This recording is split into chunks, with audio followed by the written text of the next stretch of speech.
In this video, we're going to talk about the thing that avoidants secretly want, the thing that we're not really talking about because we're so busy talking about the ways that avoidants disrupt our lives that we've forgotten what's going on underneath the surface for them. And we're also going to talk about how this is not your responsibility to fix it for them, okay? So before I get into this video, I want to let you know that my new ebook, Perfect Replies to an Avoidant, is finally out. It literally has every scenario that you can think of, what to say, when to say it, why to say it. It is so detailed, you can't really go wrong. And the message behind this book is about finding your own confidence and your own voice. It's not about prescriptive replies that I give you. It's about you feeling into what feels right for you to say. But maybe right now you don't have the words. You're not connected to those words that you really truly want to say. And this book might help you to find those words and be able to express clearly what it is that you want to say without the triggered responses. Because sometimes when an avoidant does something so triggering, you respond in a passive aggressive way, or you respond in your shut down way, or whatever it is that you respond to with stress. You might respond in your triggered self. And actually sometimes we need to come back to ourselves to be grounded and to reply in a confident, calm way. So this is why I've made this manual. It's a manual that I honestly needed, and now it exists for everybody. So you can find that on my website, or you can get it for free if you join the Heartbreak Healers Club. Okay, so what is this thing that avoidants secretly want? Honestly, it's safe love, like you. We all want the same thing. Avoidants want it no less.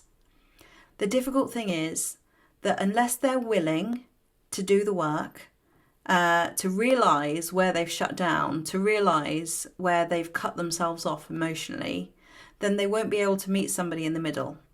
So avoidants secretly want to be connected, to be close, to be able to truly be themselves.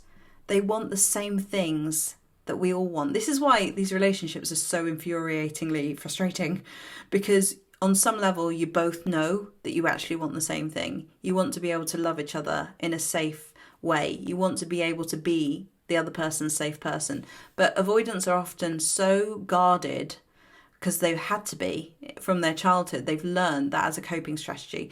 They've learned that they have to be defensive. They've learned that they had to deflect.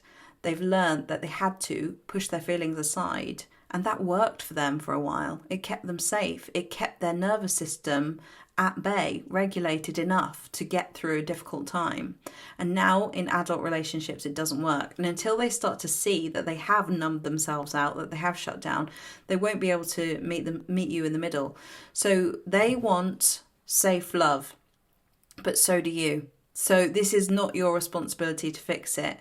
You could be the most compassionate, patient, loving person in the world, and unless they see the problem, unless they own it, unless they do the work, then you could be waiting there for a really, really long time. It takes two. As I've always said, it takes two people to change the dynamic, to transform, to heal, to grow. And this is what my work is all about. This is what I want to do with you, especially because, as I was saying to a client the other day, you know, it's not just about them expanding their tolerance. It's not just about making room for them, giving them space. It's about you expanding your tolerance to being honest, to speaking your truth, to setting boundaries, because sometimes that's terrifying. Because when you do say what you really want, you know that you risk pushing them away. You know that you risk pushing them into their fight or flight response, which is not what you want to do, I know. But you've got to be true to yourself at the end of the day, and you can't fix this for them as much as I know you want to. I know, because I've been there too, and it's so incredibly hard to let go of it because they're offering you something that you love being, nurturing, caring, understanding, and they need that, and you know that.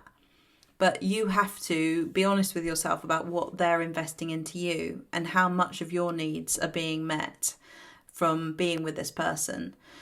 So in summary, secretly, they want safe love too.